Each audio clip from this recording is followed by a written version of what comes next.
Anggota TNI dari Kodim 1409 yang menyampaikan kesaksian bahwa korban dianiaya diduga demi sebuah ritual. Selain itu, anggota TNI ini juga melihat langsung kondisi kakak korban yang berusia 22 tahun penuh luka lebam di sekujur tubuh sebelum almarhum dikebumikan.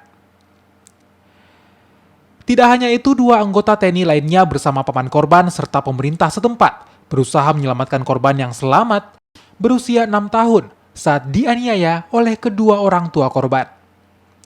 Bahkan, kakek dan kedua orang tua korban sempat melakukan perlawanan dan melarang anggota TNI untuk menghentikan perbuatan para pelaku ini.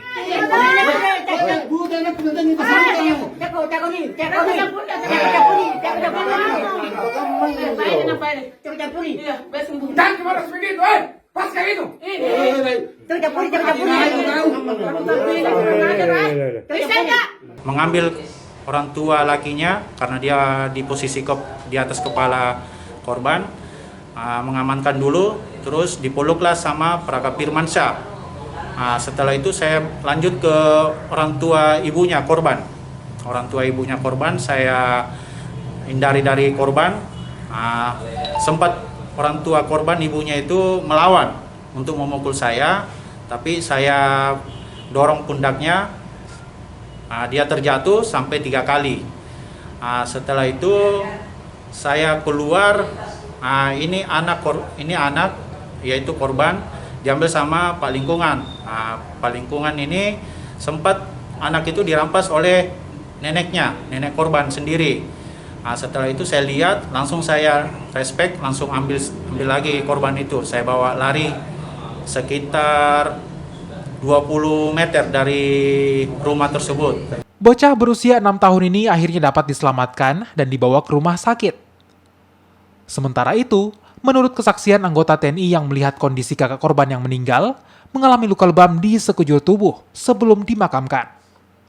Kemarin kami sudah koordinasi dan merencanakan akan ada tim, baik dari Kementerian Agama juga, untuk naik ke Tinggi Moncong untuk melaksanakan sosialisasi dan mengantisipasi adanya reaksi-reaksi ataupun riak-riak yang ada di masyarakat terkait dengan kejadian kemarin.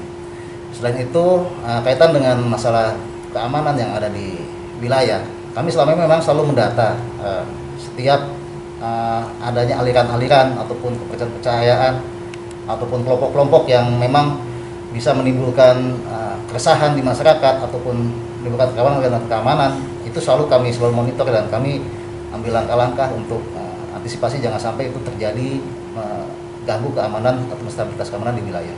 Kini polisi masih terus melakukan penyelidikan tindakan kekerasan yang dilakukan oleh kedua orang tua, kakek, serta paman korban. 2 orang sudah menjadi tersangka, sementara orang tua korban masih menjalani pemeriksaan kejiwaan di Rumah Sakit Dadi, Makassar.